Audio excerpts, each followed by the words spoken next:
ikintu umuntu yankora nkishima kavuga nti ndishimye nuko umuntu azana vina akambwira ngo nhure na vina Vinicius Junior ubari hariya urishura miliyoni 5 ari hariya ujya rose murebe gutya What's going on? Na gaki karimo wowe na Rema. Rema Ni igikunda kumugore. Waterese uba muri Amerika. Wabikoze gute? Nta mushinga mu mufitanye wo gukorana nk'akaririmbo. Nande. Bruce Melodie.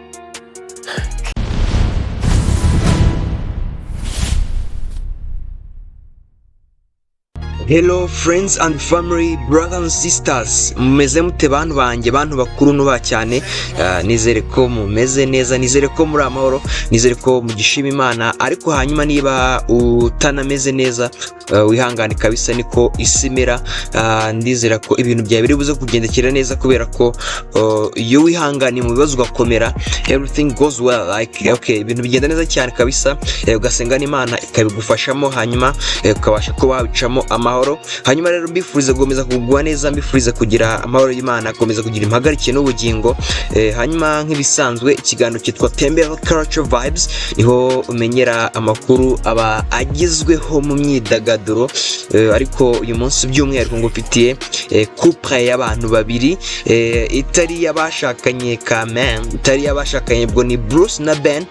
Abakunzi babo mutera gatebe kabisa, muze twicare tuganire turebe duti ese aba bagabo bimeze bite, umuziki nyarwanda bafite intego zo kugeza ku ruhe rwego cyangwa se bimeze bite. Hanyuma kandi bafite na zandani niko muri sport babyita, cyangwa se makuru kabisa bayihishe inyuma y'amarido. Nshaka ko twiganiriraho, muze kabisa mutera gatebe twiganirire.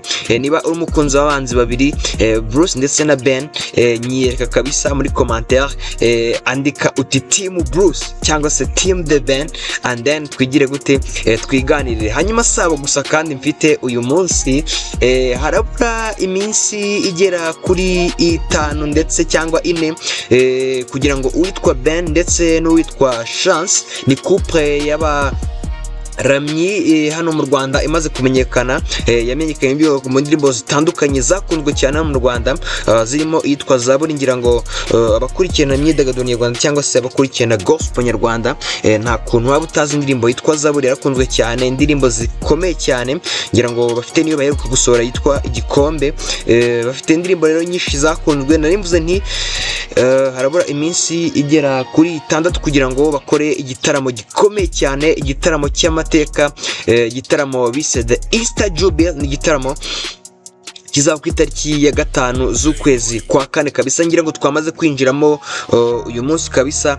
Nkwifurize kugira ukwezi kwiza kwa 4 kabisa, kuzakubere ukomata n'ubuki, ukwimigisha kabisa, kuzakubere ukwibyishimo, right? Hanyuma rero iyo nkuru nayo irahari cyane. Niba uri umukunzi wa gospel nyarwanda, niba uri umukunzi wa Ben ndetse na Chance, utera gatebe kabisa wicare tugande, kubera ko ngufite amakuru menshi utigeze umenya ku bijyanye n'itegurwa ry'iki gitaramo ndetse n'uburyo kizagenda. Ni igitaramo kinini, abantu biteze ko kizaba kinini kabisa mu bitaramo byabaye mu Rwanda, by'umwihariko byabereye muri iriya nyubako ya BK Arena. Harimo nk'uhereza ikaze rero, nitwa Shema Pacifique, ikiganiro cyitwa Tembera Culture Vibes. Ukande kuri subscribe niba ari ubwa mbere tubanye, turakuba cyane. Wowe dukomeza tubana buri munsi, wowe kanze kuri subscribe kandi ukande no kuri like nabakunze iyi video. Igaragaze umukunzi cyangwa se niba uri umukunzi w'umwe muri bano bahanzi kabisa, mwandike muri comment ubundi shyiraho agatima, ubundi twigendere cyane, right? Hanyuma rero ngohereze ikaze wamfura. Hanyuma nyemerera dutangirire ahangaha, dutangire ku muhanzi witwa Bruce ndetse n'uwitwa Ben. Aba bahanzi n'abanzi bafite abakunzi benshi cyane hano mu Rwanda, benshi kabisa. Ngira ngo ibyo byo ntawe ukibishidikanyaho kubera ko barabigaragaje muri uyu mwaka kabisa ugitangira, mu gitaramo kibise The New Year Grove, gikomeye cyane kabisa, igitaramo cy'amateka cyabereye hano mu Rwanda i Kigali kabisa, kikabera mu nyubako ya BK Arena. Hanyuma barabigaragaje ibyo ibyo rero nta ukibishidikanyaho cyangwa se nta ukivuga ko byaba gushidikanywa kubera ko ni ibintu byamaze kuba byigaragaza ko aba bagabo bafite abakunzi benshi cyane hano mu Rwanda. Hanyuma rero ndagira ngo twiganirire kuri aba bagabo twitonze kugira ngo turebe tuti ese ubundi ibintu bimeze bitari ko mbere yaho gato ndagira ngo tuvuge ku kantu gato nabonye karantungura. Indirimbo yitwa Pom Pom y'uwitwa Bruce Melodie yafatanyije n'uwitwa Diamond Platnumz ndetse n'uwitwa Brown Joel, ngira ngo ntago iragira miliyoni 10 z'abayirebye ku rukuta rwe rwa YouTube, urumva. Hanyuma iyi ndirimbo wibuke ko bayihuriyemo ari abagabo batatu. Uwitwa Brown Joel ni umunya-Nigeria, igihugu cyateye imbere mu muziki, hari abantu benshi bumva umuziki, right? Akaba n'umuhanzi nawe uri kuzamuka neza muri kiriya gihugu cya Nigeria. Hanyuma bivuze ko iyi ndirimbo agomba kugira abafana benshi bava cyangwa se abagomba kuyiconsuminga benshi bava muri kiriya gihugu cya Nigeria, right? Hanyuma igahuramo n'uwitwa Diamond Platnumz, umugabo ukomeye cyane ukurikirwa n'abantu benshi cyane. Ngira ngo mu minsi ishize kuri Instagram ye nibwo yaseburaga ko yujuje kabisa abagera kuri miliyoni 18 zamukurikiye kuri Instagram, sibyo? Mwibutsa ko nta munyarwanda ufite izi miliyoni zimukurikira kuri Instagram, miliyoni 18 nta munyarwanda uzifite. Bivuze ko afite imibare myinshi yari gutuma indirimbo igenda cyane, right? Ukongeraho Bruce Melodie, uyu muhanzi witwa Bruce Melodie nawe arakunzwe cyane hano mu Rwanda ndetse no mu karere ka Afurika y'Iburasirazuba, sibyo? Twarabibonye muri tour yakoze akora promotion y'indirimbo, twabonye ko afite abafana, right? Hanyuma icyo nshaka kuvugaho ni iki, n'ubwo ngo mu minsi ishize nibwo witwa Diamond Platnumz yasoraga indirimbo ari single yayise Happy, right? Iyi ndirimbo yise Happy bro yujuje bayirebye bagera kuri miliyoni 2 hafi mu munsi umwe, mu minsi 2, right? Mu minsi 2, ngira ngo uyu munsi niba ntibeshye mu minsi igera kuri 6-7 imaze kuri YouTube imaze kugira miliyoni 3. Indirimbo yitwa Pom Pom navugaga haruguru yahuriwemo n'abagabo batatu bakomeye barimo witwa Diamond, yarebwe imaze amezi agera kuri 3, imaze kurebwa na miliyoni zigeze ku 10. Ngira ngo muri screen imibare muri kugenda muyibona neza cyane, right? Hanyuma indirimbo yitwa Happy ya Diamond ari wenyine yakoze, ari wenyine maze kugira miliyoni hafi 3 mu minsi, mu gihe kitageze ku cyumweru kimwe kabisa, right?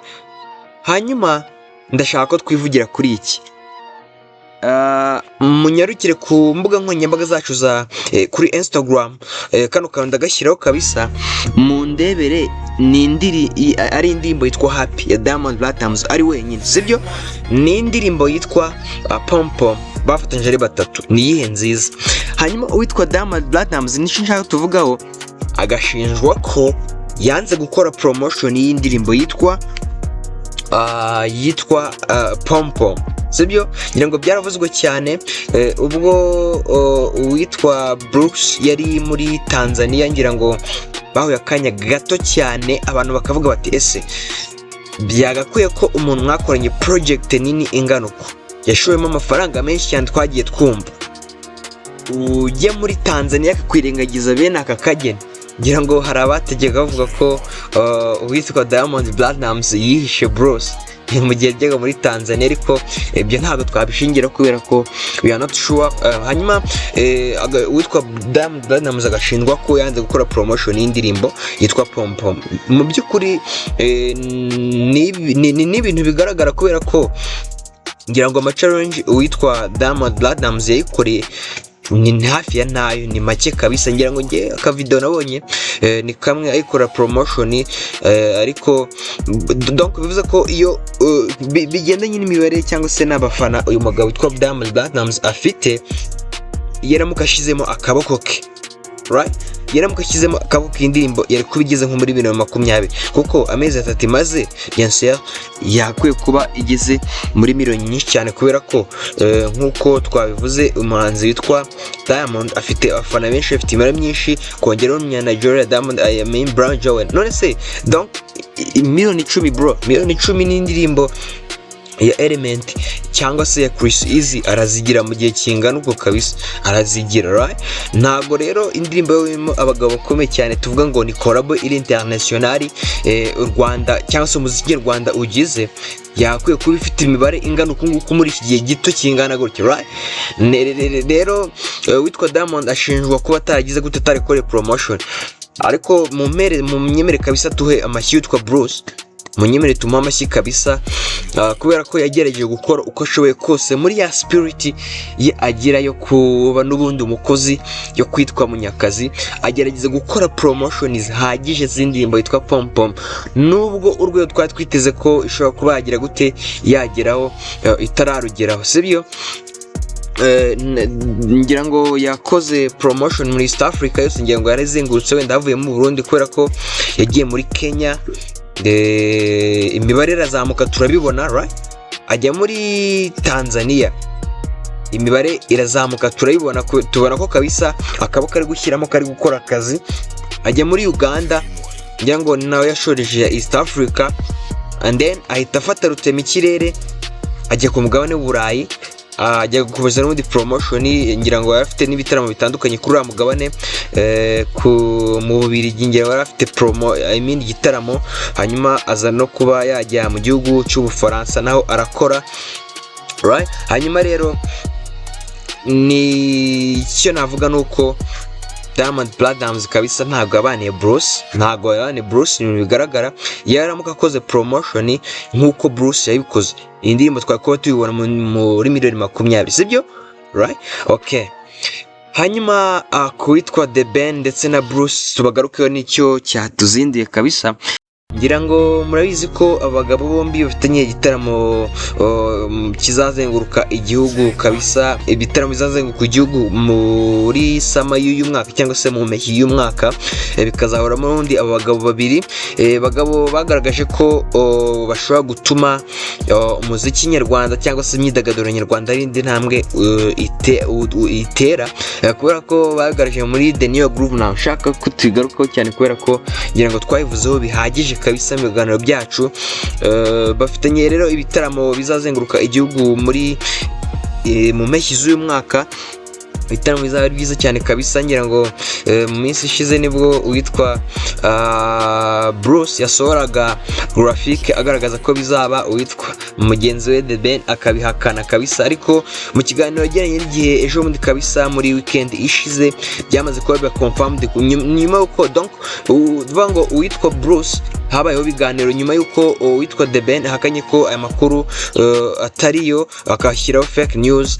Hanyuma hakaba ibiganiro hagati y'impande ebyiri, ndavuga uruhande rurebera Bruce, inyungu za Bruce n'uruhande rurebera inyungu z'uwitwa The Ben. Hakabaho ibiganiro, hanyuma uwitwa The Ben agasiba n'ubundi ya story yari yashyizeho, nta kindi kintu kidasanzwe yigize bivugaho uretse ko Bruce yapininze ya graphic kuri Instagram ye. Hanyuma yamaze kuba amikonfirma kabisa, yemeza ko n'ubundi ibitaramo bizagira gute bizabana mu kiganiro gene n'ikinyamakuru cyitwa Igihe. Ngira ngo ndabashyiramo akantu kabisa kabyerekana abivuga and then duhite tugira gute twikomereza. Hanyuma makuru y'abagabo bombi murayikomeza mugenda muyumva kabisa, kubera ko nababwiye ko ntazabatenguha hano kuri Ishan, mukomeza mugenda muyumva. Hanyuma Tiger B, it's something else. Okay. It's something they will remember mu myaka myinshi imbere. And also, like, of course, with my boy Bruce, we're coming mu ntara z'igihugu, so they should also get nta mushinga mu mufitanye wo gukorana nk'akaririmbo nande. You never know, man. Like, y'abantu bakiri munsi y'ijuru, that thing's possible. byose biba bishoboka. Everything is Okay, possible. hanyuma reka nguhereze ikaze umukunzi w'umuhanzi cyangwa se w'abahanzi bitwa Ben ndetse na Chance. Ni itsinda ry'abaramyi bakora indirimbo ndetse umuziki wo kuramya no guhimbaza Imana, rigakorera hano mu Rwanda. Ngira ngo abakurikirana Instagram yanjye ndetse na TikTok plus Facebook muri kubona ko turi kugenda dushyiraho kabisa ni content yacu yitwa Golden Moment. Twashyizeho kabisa ibiganiro byinshi bagiye bakorera ahantu hatandukanye kugira ngo mubashe kuba mwamenya amakuru y'igitaramo bafite ku itariki ya 5 z'ukwezi kwa 4 muri BK Arena. Igitaramo kirakomeye cyane, ntago abantu bari kwikura ngo babyumve bro.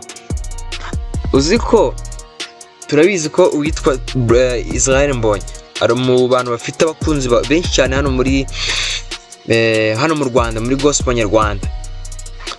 Akaba ari n'umuntu waciye agahigo kuzuza imyanyubako ya BK Arena, sibyo? Uyu muhanzi witwa Israel Mbonyi ngira ngo afite miliyoni 2, afite n'abakunzi benshi, amaze igihe mu muziki. Ntago kuzuza BK Arena ari ikintu gitangaje, sibyo? And then uwitwa The Ben n'uwitwa Bruce nabo barayuje iranyubako ya BK Arena yakira ibihumbi kabisa, ngira ngo ni 10 na bingahe niba ntibeshye. Barayujuje. Hanyuma tugiye kwakiramo ikindi gitaramo gikomeye cyane cyitwa Ben na Chance.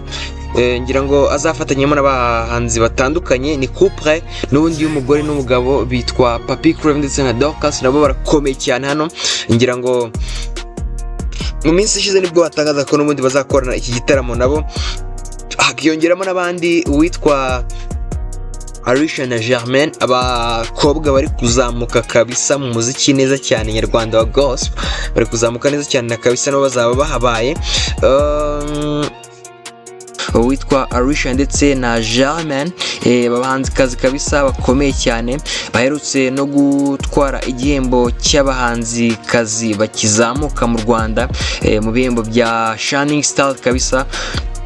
Ni igihembo bari bakwiriye kubera ko muri iyi minsi bari gukora cyane, bagaragaje imbaraga mu muziki wabo, bongera kugaragaza ubwo ni nyuma y'uwitwa Vestine ndetse na Dorcas, bari bagaragaje ko abantu bato cyangwa se like donc urubyiruko rw'abakobwa bashobora guhuriza hamwe imbaraga hanyuma bagakora ibintu biremereye cyane, bigakundwa n'abantu ndetse kurusha n'abahanzi babimazemo igihe cyangwa se n'abakuru babo babimazemo igihe. Ngira ngo baraje bakora indirimbo zitandukanye, ubwo ndi kuvuga Vestine na Dorcas, bakora indirimbo zitandukanye zifite imibare ihambaye uyu munsi iruta n'iya bamwe mu bahanzi. Kandi ngira ngo mu minsi ishize nibwo bacaga kuzuza abakurikira barenga miliyoni ku rukuta rwabo rwa YouTube, buza miliyoni kabisa.